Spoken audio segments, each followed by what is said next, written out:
Good morning students. Intermediate first year subject Sanskrit. ఈరోజు కాలాంశంలో మనం ధాతురూపానిలోని మరొక ధాతువు గురించి తెలుసుకుంటాం. మనం గత ఒక 2-3 రోజులుగా ధాతు రూపానిలో ఉన్నటువంటి క్రియాపదాలను ఏ విధంగా నేర్చుకోవాలి అనేది అభ్యాసం చేస్తూ ఉన్నాం. ధాతువులలో భాగంగా భూసత్తాయాం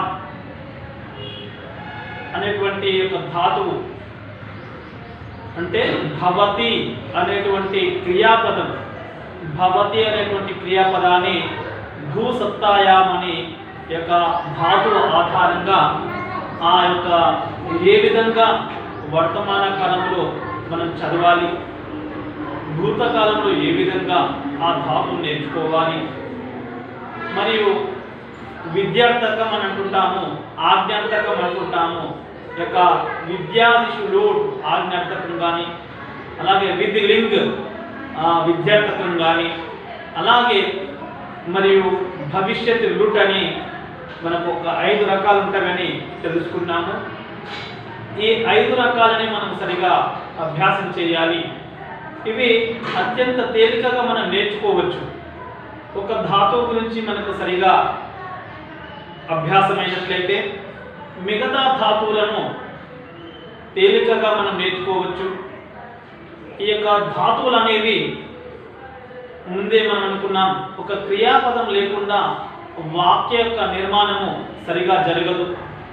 అయితే సాధారణమైనటువంటి వాక్యాలు మనం వాడుతుండవచ్చు, కానీ ఒక పనిని తెలియజేసేటప్పుడు, ఏదైనా ఒక విషయాన్ని మనం స్పష్టత ఇవ్వాలన్నప్పుడు, ఏవేవి పనులు జరుగుతున్నాయని తెలియజేసేటప్పుడు ఈ ధాతువులు అనేవి చాలా చాలా ప్రాముఖ్యాన్ని పొందుతాయి.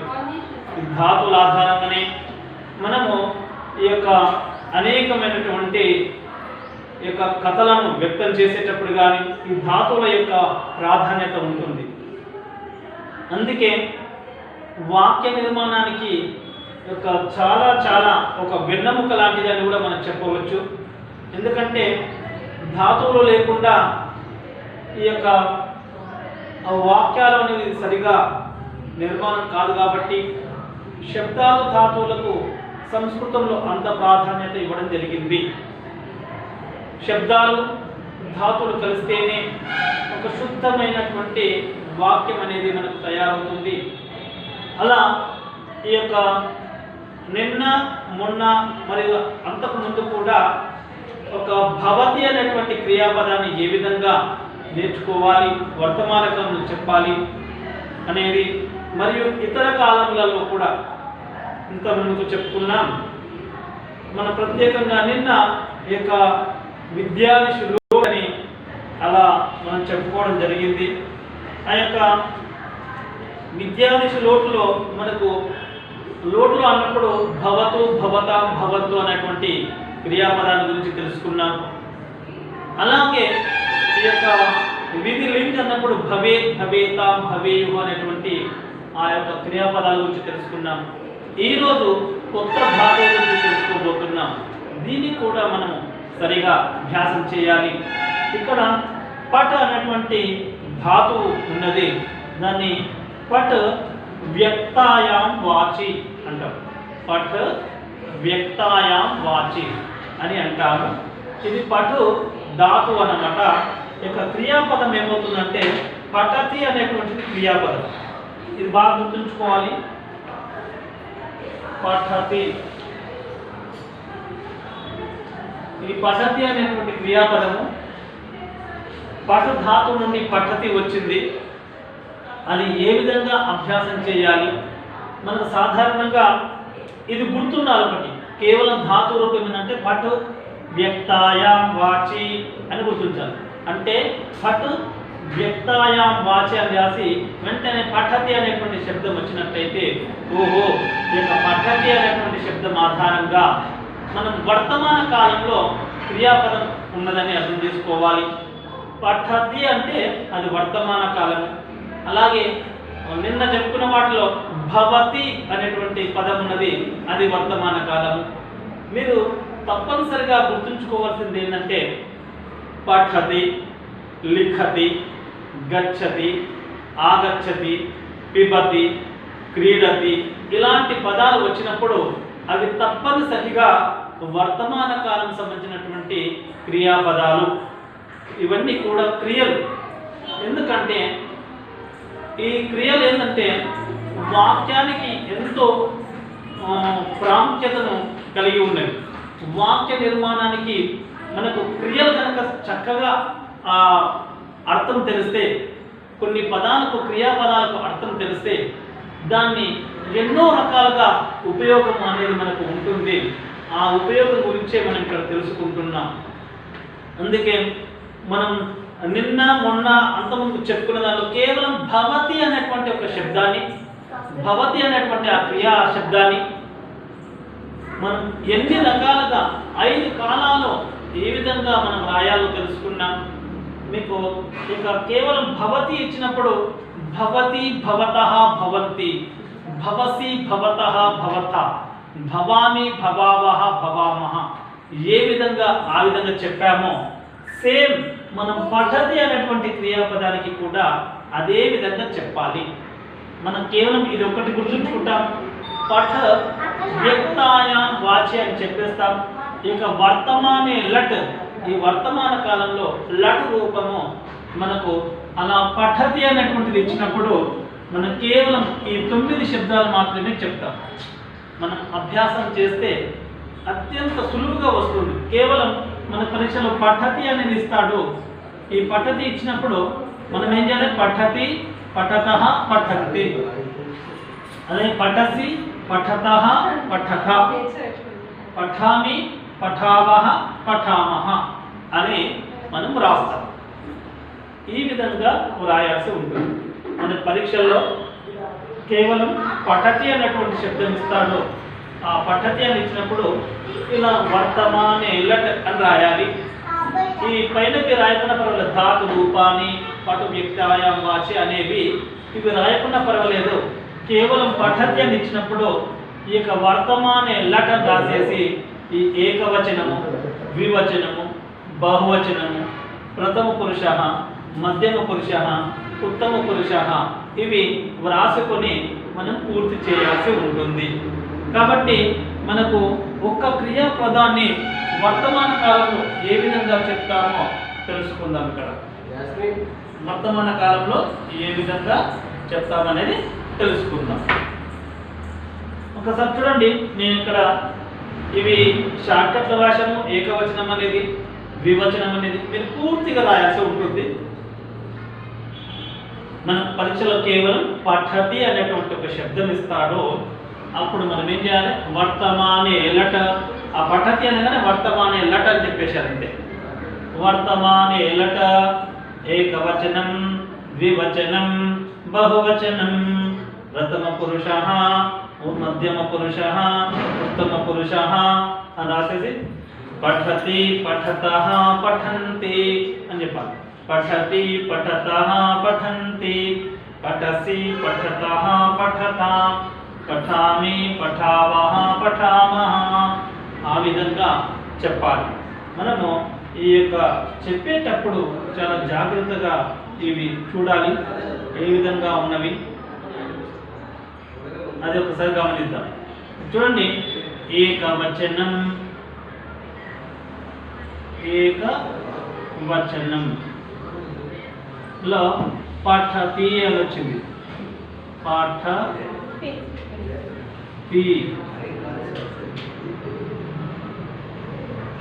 ఇది గమనించాలి. పఠతి అనేది వచ్చింది. పఠతః,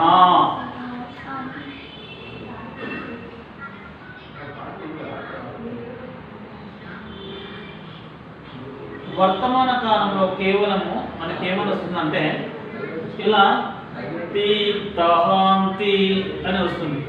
ఇది వర్తమాన కాలం గ్రహించాలి. వివచనం,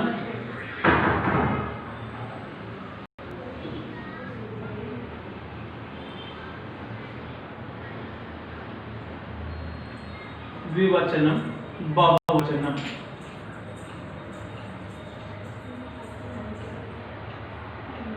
బహువచనం.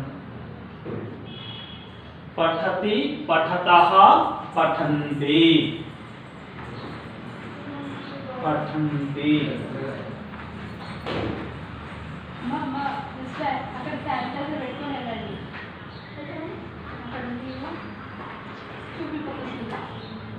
ఇక్కడ పఠతి, పఠతః, పఠంతి అనేది రావడం జరిగింది.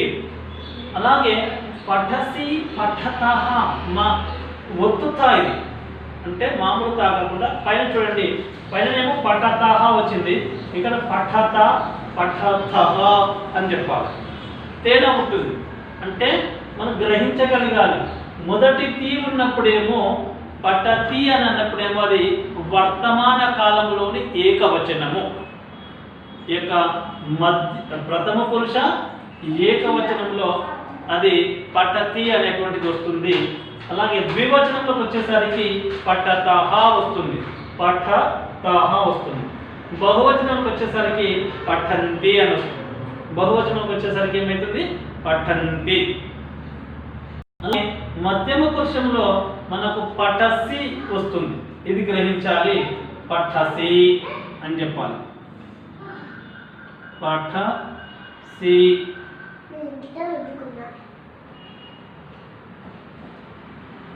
అలాగే పఠతః మహాప్రాణాక్షరం. ఇది రెండు మహాప్రాణాక్షరాలే. ఠా ఒత్తుట మరియు ఒత్తుత, ఇవి మహాప్రాణాక్షరాలు. ఇక్కడ పఠత విసర్గ ఉండదు, ఇక్కడ విసర్గ ఉంటుంది. ఈ యొక్క బహువచనాలకు వచ్చేసరికి విసర్గ ఉండదు. ఈ యొక్క బహువచనంకి వచ్చేసరికి విసర్గ ఉండదు. ఇక్కడ ఇక ద్వివచనంలో పఠతః విసర్గ ఉంటుంది. బహువచనంకి వచ్చేసరికి విసర్గ ఉండదు, పఠత అని వస్తుంది. అది గ్రహించాలి. అలాగే ఎక్కడ విసర్గ వస్తున్నవి, ఎక్కడ వస్తలేవు అనేది చాలా జాగ్రత్తగా గమనించాలి. ఇప్పుడు పఠామి అని వచ్చింది, పఠామి. ఇది ఉత్తమ పురుష ఏకవచనం. అలాగే పఠావహ, పఠావహ, పఠామహ.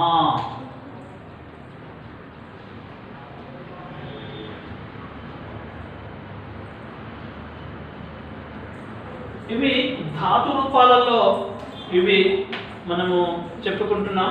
పఠతి అనేది ప్రథమ పురుష ఏకవచనము, ప్రథమ పురుష ద్వివచనంలో పఠతః, ప్రథమ పురుష ద్వివచనంలో పఠతః, మరి ప్రథమ పురుష బహువచనంలో పఠంతి. ఇవి గుర్తుంచుకోవాలి. ప్రతిసారి వర్తమాన కాలంలోనే ఇలా ఉంటుంది.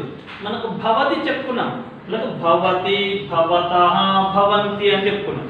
ఇప్పుడు పఠన ధాతువు కాబట్టి పఠతి, పఠతః, పఠంతి. మనకు భవతి భవతి, భవతః, భవంతి అని రాస్తాం. భవసి, భవతః, భవత, భవామి, భవావహ, భవామహ అని రాస్తాం. అలాగే ఈ యొక్క ఇక్కడ భవతి బదులు ఇక్కడ పఠతి ఇచ్చింది కాబట్టి పఠతి, పఠతః, పఠంతి అని చెప్తాం. పఠసి, పఠతః, పఠత, పఠామి, పఠావహ, పఠామహ అని చెప్పడం జరుగుతుంది. ఇలా మనం చెప్పుకోవాలి. దానివల్ల ఏమవుతుందంటే ఏది అనేది మనకు తెలిసిపోతూ ఉంటుంది. ఇది మొత్తం మీద మనకు 4 చోట్ల విసర్గలు వస్తున్నాయి. ఇక్కడ ద్వివచనంలో 3 చోట్ల కూడా విసర్గలే, బహువచనంలో ఈ యొక్క ఒక చోట విసర్గ వస్తుంది.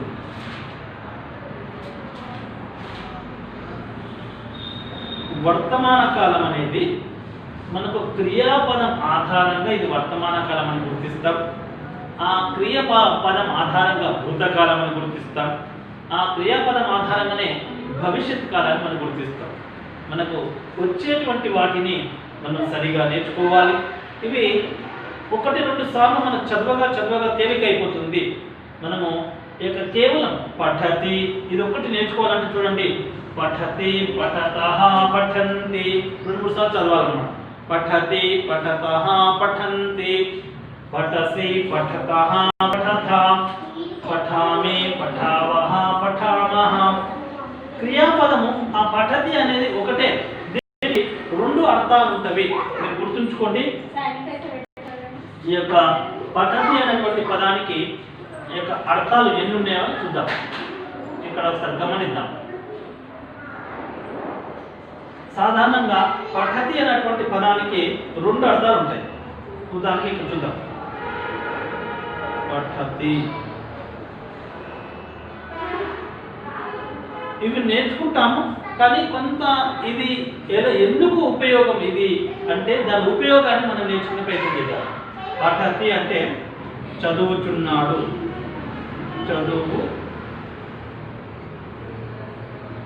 చదువుచున్నాడు. ఇంకోటి చదువుచున్నది, చదువుచున్నది.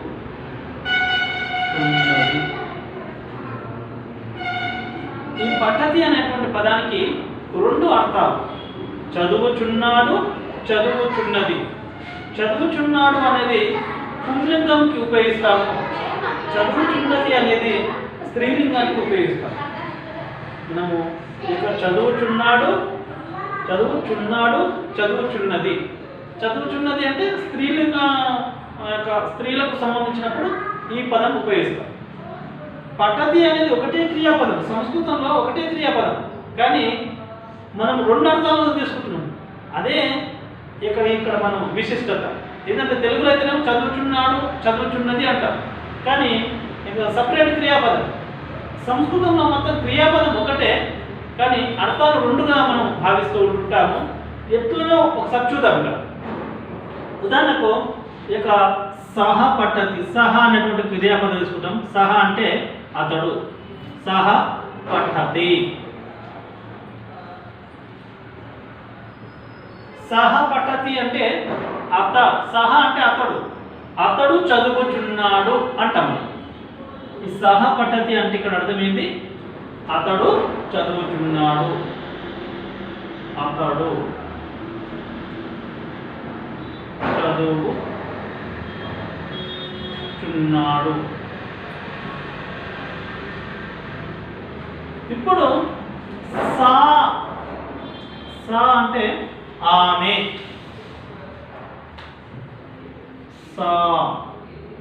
సంస్కృతంలో సా అంటే ఆమె.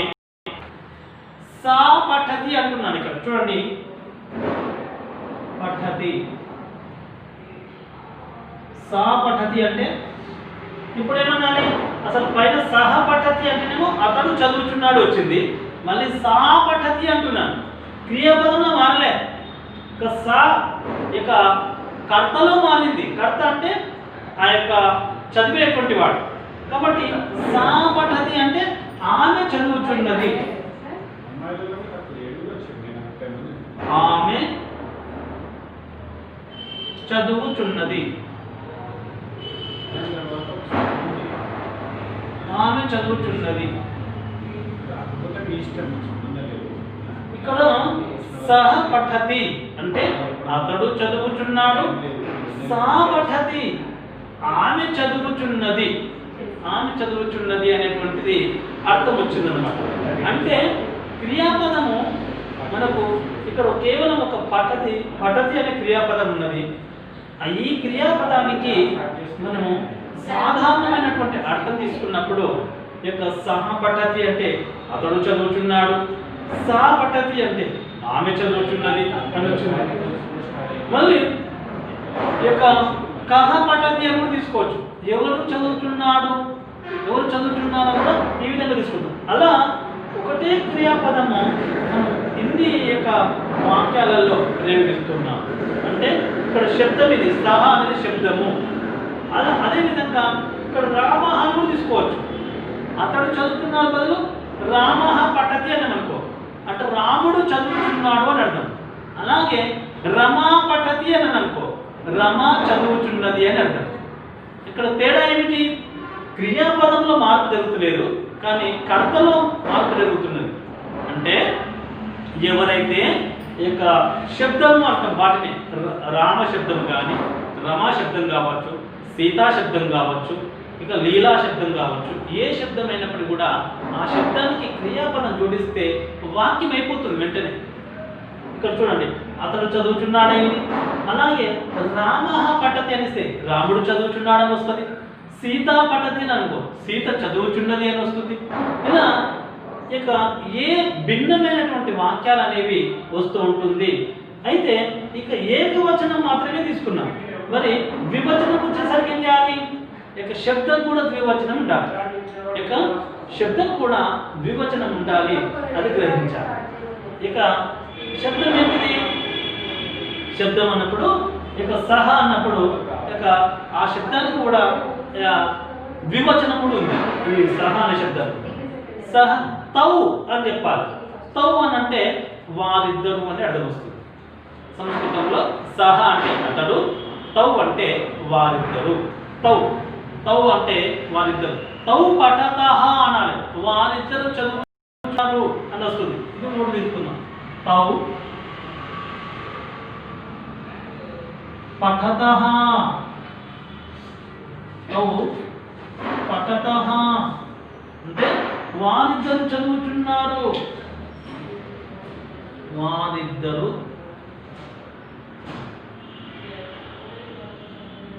చదువుచున్నారు.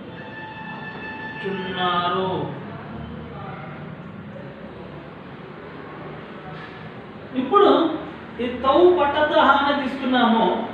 అలాగే ఈ యొక్క స్త్రీలింగంలో సా తే అంటాం. తే అంటే వారిద్దరు, స్త్రీలింగంలో అంటే వారిద్దరు చదువుచున్నారు అని చెప్పవచ్చు.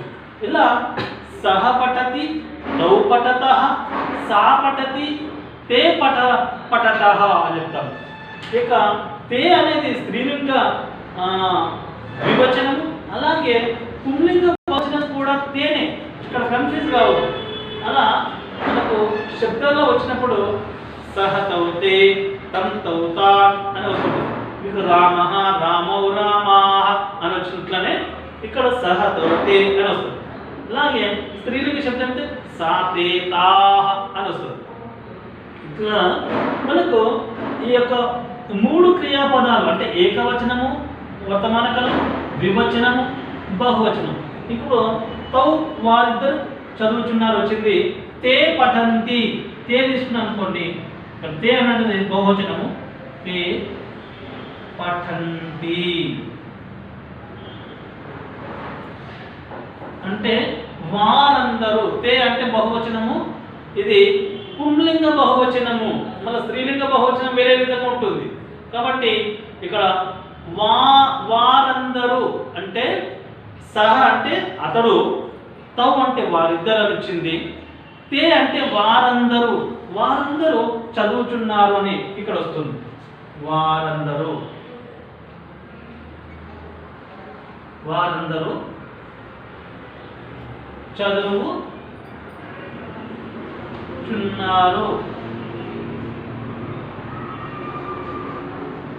చూడండి, ఇక్కడ దీన్ని బట్టి మనం ఏమర్థం చేసుకోవచ్చు? ఇక్కడ కేవలం మనం రాసేది పరీక్షలో ఈ శబ్దాలు మాత్రమే, కేవలం పఠతి, పఠతః, పఠంతి, పఠసి, పఠతః, పఠత, పఠామి, పఠావః, పఠామః.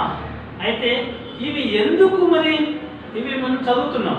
ఇవి ఎందుకంటే ఇలా క్రియాపదాలను మనం నిజ జీవితంలో ఉపయోగించుకోవచ్చు అని తెలవడం కోసం ఇక్కడ మీకు ఈ విధంగా వాక్య నిర్మాణం చేసి చూపిస్తున్నా.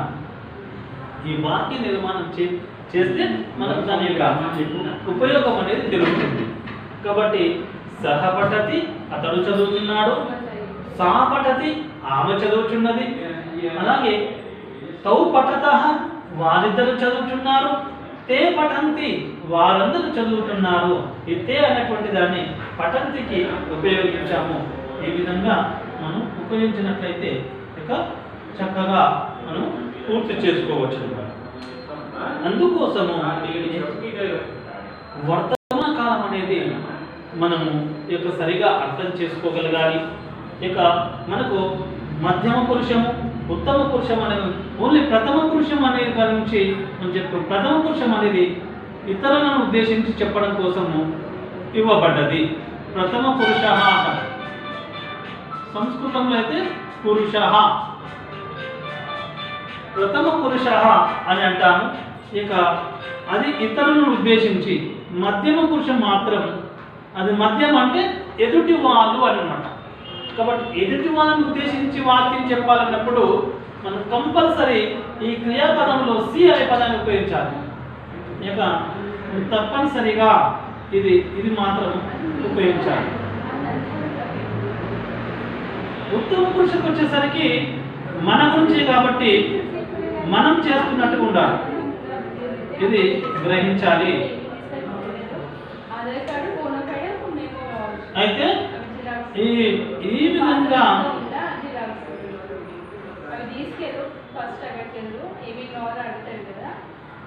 మనకు ఉత్తమ పురుషులో ఉన్నప్పుడు మీ వాహ మహా అని వస్తుంది.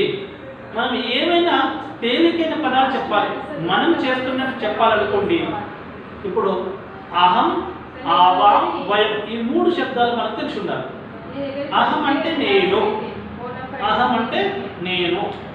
ఈ వర్తమాన కాలంలో నేను చెప్పాలనుకోండి, అహం పఠామి అంటే నేను చదువుచున్నాను అని అర్థం వస్తుంది. అహం పఠామి అంటే నేను చదువుచున్నాను. ఆవాం అంటే మేమిద్దరము చదువుచున్నాము అని అర్థం వస్తుంది. ఆవాం పఠావహ అని వస్తుంది. అలాగే వయం అంటే మేమందరము. వయం సంస్కృతంలో ఈ 3 శబ్దాలు మనకు బాగా తెలిసి ఉండాలి. అహం,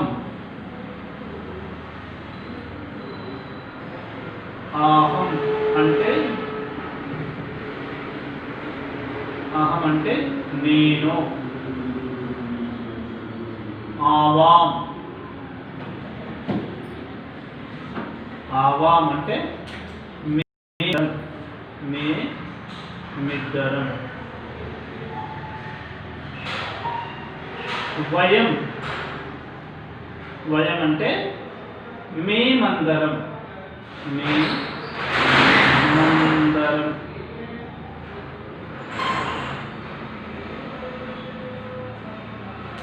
అహం అంటే నేను, ఆవాం వాక్యం ఉండాలి. ఆవాం,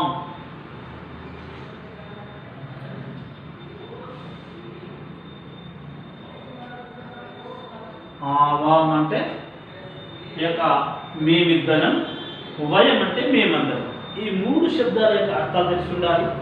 అలాగే ఇక్కడ ఉన్నటువంటి సహ అనేటువంటి పదానికి అర్థము, తౌ అనేటువంటి పదానికి అర్థము, తే అనడానికి పదాలకు అర్థాలు తెలిసి ఉండాలి. అప్పుడు మనం వాక్యాలలో ప్రయోగించుకోవడానికి ఉపయోగపడుతూ ఉంటుంది. కాబట్టి ఈ 6 శబ్దాల యొక్క అర్థాలు మీకు స్పష్టంగా తెలిసి ఉండాలి. అహం అంటే ఏకవచనం, నేను అని అర్థం వస్తుంది. తర్వాత ఆవాం అంటే మేమిద్దరము, ద్వివచనంలో చెప్తాము. వయం అంటే మేమందరము, ఇక బహువచనం అన్నమాట. సహ అంటే ఏకవచనం, అతడు. తౌ అంటే వారిద్దరు అనేది ఈ ప్రథమ పురుషులు చెప్పడానికి ఉపయోగపడుతుంది. ఈ ప్రథమ పురుషులకు ఉపయోగించేటువంటి శబ్దాలను ఇక్కడ రాసుకున్నాము. ఇవేమో ఉత్తమ పురుషులు చెప్పేటువంటివి అహం, ఆవాం, వయం. ఆ 3 తప్పనిసరిగా బాగా గుర్తుంచుకోవాలి మీరు. అలాగే మధ్యమ పురుషులు వచ్చేటివేమో ఇక త్వం, యువాం, యూయం. త్వం, యువాం, యూయం. వీటిని మీరు సరిగా తెలుసుకుంటే వాక్యాలను ప్రయోగించడం అనేది వచ్చేస్తుంది. అలాగే ఈ యొక్క మనకు ఈ ప్రథమ పురుషము ఏ శబ్దాలు జోడించాలి, మధ్యమ పురుషము ఏ శబ్దాలు జోడించాలి, ఉత్తమ పురుషము ఏ శబ్దాలు జోడించాలి అనేది మనం తెలుసుకోగలుగుతాము. ఇలా తెలుసుకున్నప్పుడే మనం సరిగా చెప్పడానికి అవకాశం ఉంటుంది. వీటిని గ్రహించాలి అని మీకు ఇక్కడ చెప్పడం జరుగుతుంది. ముఖ్యంగా ఈ యొక్క శబ్దాలను ఆధారం చేసుకొని ఈ శబ్దాలను ఆధారం చేసుకొని మనము చేయాల్సి ఉంటుంది. ఇక కొన్ని శబ్దాలను క్రియాపదాలకు జోడిస్తూ ఉన్నాము. క్రియా ఆ క్రియలో పదాలను జోడించినప్పుడు వాక్య నిర్మాణం అనేది సులువుగా అయిపోతుంది.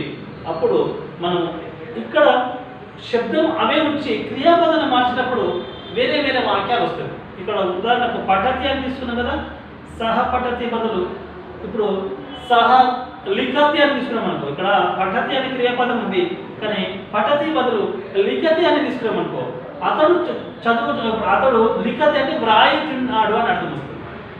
ఇక్కడ పఠతి అనే క్రియాపదం ఉన్నప్పుడు చదువుచున్నాడు, చదువుచున్నది వచ్చింది. ఒకవేళ లిఖతి అని తీసుకున్నాం అనుకో, అక్కడ వ్రాయుచున్నాడు, వ్రాయుచున్నది అని అర్థం వస్తుంది. అప్పుడు అక్కడ లిఖతి ఇస్తే లిఖతి, లిఖతః, లిఖంతి అని తెలిసిపోతుంది. అంటే సహ లిఖతి, అతడు వ్రాయుచున్నాడు అని వస్తుంది. తౌ లిఖతః, వారిద్దరు వ్రాయుచున్నారు. తే లిఖంతి, వారందరూ వ్రాయుచున్నారు అని వస్తుంది. ఇక్కడ ఏకవచనము, ఇది ఏకవచనంతే, ఇది స్త్రీలింగంలో ఏకవచనం సా. సా ఇక్కడ పద్ధతి అని వచ్చింది, ఆమె చదువుచున్నది. ఇప్పుడు ఆమె చదువుచున్నది బదులు వ్రాయుచున్నది అని అన్నప్పుడు ఏమన్నాలంటే సా లిఖతి అని చెప్పాలి, ఆమె వ్రాయుచున్నది అని చెప్పినట్టు అవుతుంది. కాబట్టి క్రియాపదం మారుతుంది, ఇక్కడ కర్త మాత్రం మారదు, సహ అనేవి మారదు. అప్పుడు వాక్యాలు అనేవి ఎక్కువగా వస్తాయి. అందుకోసమే మనకు క్రియాపదాలు బాగా నేర్చుకోవాలి. క్రియాపదాలు ఎన్ని ఎక్కువ వస్తే ఇక మన క్రియాపదాలు కేవలం ఈ పఠతి, లిఖతి, గచ్చతి, ఆగచ్చతి అని ఉంటవి. ఇది చాలా చాలా తేలికైన పదాలు. మనం నిత్యం చేసేటువంటి యొక్క పనులనే క్రియాపదాలుగా మనం చెప్పుకోవచ్చు. అంటే వచ్చుచున్నాడు, వెళ్ళుచున్నాడు అని చెప్తుంటాం. వచ్చుచున్నాడు అంటే మనం ఆగచ్చతి అనాలి సంస్కృతంలో. ఆగచ్చతి అంటే వచ్చుచున్నాడు అని, గచ్చతి అంటే వెళ్ళుచున్నాడు, గచ్చతి. ఇప్పుడు మనం ఈ సహ అని చెప్పినామనుకో, సహ గచ్చతి, అతడు వెళ్ళుచున్నాడు అని అన్నాం. సహ ఆగచ్చతి, అతడు వచ్చుచున్నాడు అని అర్థం వస్తుంది. ఇలా ఈ శబ్దాలలో మార్పు చేయొద్దు. క్రియాపదాన్ని మార్పు చేసినట్లయితే మనకు అప్పుడు వాక్యము భిన్నమైనటువంటి వాక్యం వస్తుంది. ఈ శబ్దాలను ఆధారంగానే మనము క్రియాపదాన్ని ఒక్కొక్క క్రియాపదాన్ని జోడిస్తుంటే వాక్య యొక్క నిర్మాణం జరిగిపోతూ ఉంటుంది. తేలికగా మనము అర్థం చేసుకోవచ్చు. ఇలా శబ్దాల పట్ల మనకు స్పష్టమైనటువంటి అవగాహన ఉండాలి. ప్రథమ పురుషంలో ఉన్నటువంటి ఏకవచనం ఏ విధంగా ఉంటుంది, ద్వివచనం ఏ విధంగా ఉంటుంది, బహువచనం ఏ విధంగా ఉంటుంది తెలుసుకోవాలి. మధ్యమ పురుషం యొక్క ఏకవచనం ఏ విధంగా ఉంటుంది, ద్వివచనం ఏ విధంగా ఉంటుంది, బహువచనం ఏ విధంగా ఉంటుంది అనేది గ్రహించాలి. అందుకోసం ఇవి నేర్చుకుంటే మనకు ఈ అహం, ఆవాం, వయం అనే వాటినేమో ఈ యొక్క ఉత్తమ పురుషకు మాత్రమే ఉపయోగించాలి. ఈ అహం వచ్చిందంటే ఉత్తమ పురుషకు ఉపయోగించాలి. ఈ యొక్క మధ్యమ పురుషకు ఉపయోగించేది త్వం, యువాం, యూయం. ఇవి కూడా మారవు. అలానే వాటికి అర్థాలు ఉంటవి, మీరు అవి సరిగా అర్థం చేసుకోవాలి. కాబట్టి మనము ఆ శబ్దాలను శబ్దాల యొక్క అర్థము, ఈ క్రియ యొక్క అర్థము, మనము ఆ శబ్దాన్ని ఈ క్రియను జోడిస్తూ ఉన్నటువంటి రాసిన తర్వాత వచ్చేటువంటి వాక్యము మనం సరిగా అర్థం చేసుకోవాలి. అలా అర్థం చేసుకున్నట్లయితే అప్పుడు అత్యంత సులువు అవుతుంది. ఈ విధంగా మనం సరిగా అభ్యాసం చేద్దాం. ఈ యొక్క సంస్కృతంలో ఈ యొక్క ధాతువుల గురించి మీకు ప్రత్యేకంగా ఇక్కడ యొక్క పఠ వ్యక్తాయాం వాచి అనే దాని గురించి మీకు వివరించాను. పఠ వ్యక్తాయాం వాచి, పఠ అనే ధాతువు ఇది. వ్యక్తాయాం ఏమనాలి, వ్యక్తాయాం.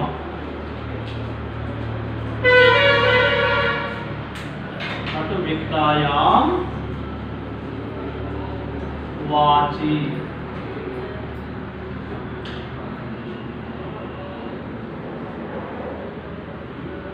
ధాతు రూపాణి, ధాతు రూపాణి.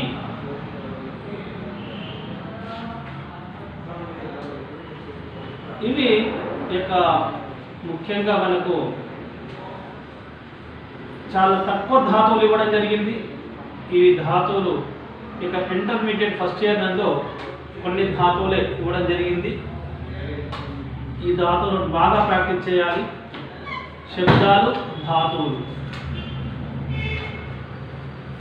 ఇందులో ధాతు రూపానిలో పటు వ్యక్తాయ వాచి గురించి ఈరోజు మనం చదువుకున్నాం. ఇది చూడండి, ఈ యొక్క వర్తమాన కాలమైనటువంటి లటు రూపము, వర్తమాన కాలమైనటువంటి లటు రూపం మనము చదువుకున్నాం. అందుకే మీరు వర్తమానే లట అని అనాలి. లటు రూపం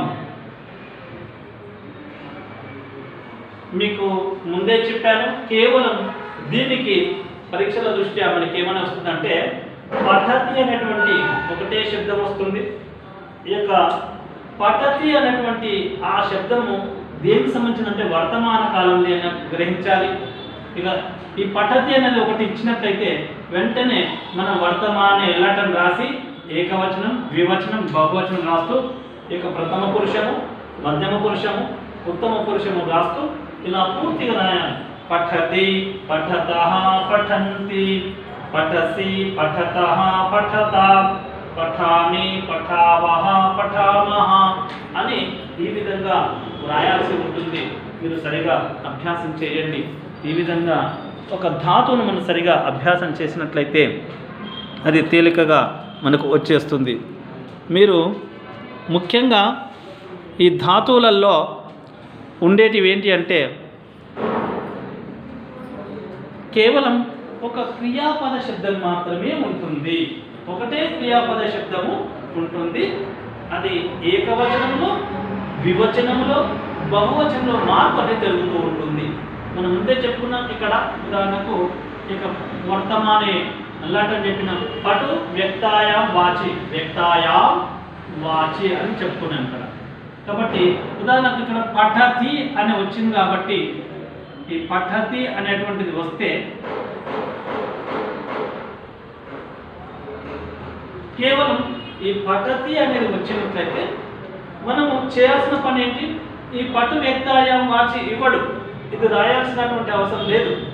కేవలం ఈ పఠతి అనేది ఇచ్చినప్పుడు లకార రూపం రాయమన్నట్టుగా పైన హెడ్లైన్ ఉంటుంది.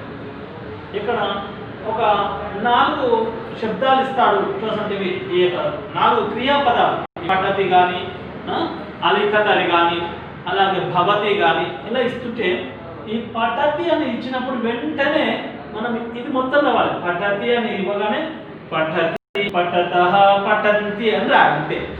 ఇవే పఠతి, పఠతః, పఠంతి.